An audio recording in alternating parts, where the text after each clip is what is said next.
Hello, my name is Bryce Evans from the Global Hope Committee. I'm just going to take a couple of minutes of your time to tell you about Global Hope and about the Global Hope Appeal, which is going to be running throughout July.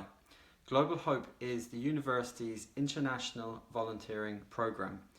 Each year and around this time of year, we'd be looking forward to sending staff and students to projects in countries such as India, Sri Lanka, Peru, Brazil and South Africa. Obviously this year, due to the COVID pandemic, that hasn't been possible.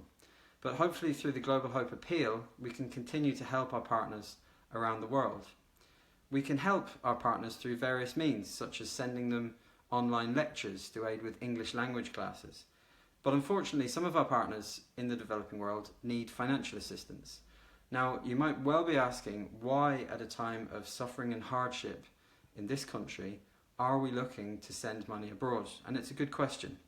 But I suppose we have to consider that the things that we thankfully have here, such as a functioning public health system, a social safety net, state assistance, all of these things don't exist in many of these contexts in which we send students in order to broaden their horizons and to carry out meaningful social change. So if we can't go this year to help our friends, hopefully we can send them some money. And finally, I'd just like to share with you an example of where your money might go if you were able to give a small bit to the Global Hope Appeal. I run the Peru project for Global Hope.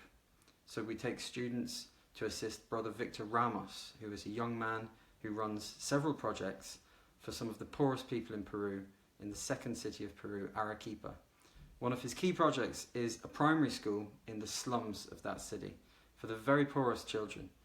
Because Peru is now entering the longest lockdown in the world, that primary school has had to close, with staff laid off and some students just gone. Keeping in contact with students is vital if these kids aren't to drift into a world of very early work or, sadly, exploitation. And a lot of these kids don't have phones, tablets, laptops, computers.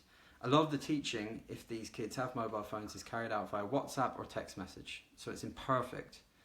But if you're able to give a little bit to the Global Hope Appeal, hopefully we can get some money to Brother Victor and his very good cause in order to invest in basic communication technology, to keep in contact with some of these very poor kids and to ensure that they stay in education at this vital stage of their lives. That's just one example of the great work that Global Hope does. And although we're all going through very hard times right now, I hope that you'll be able to look at the website, look at all our projects, and be able to give generously to the Global Hope Appeal this July.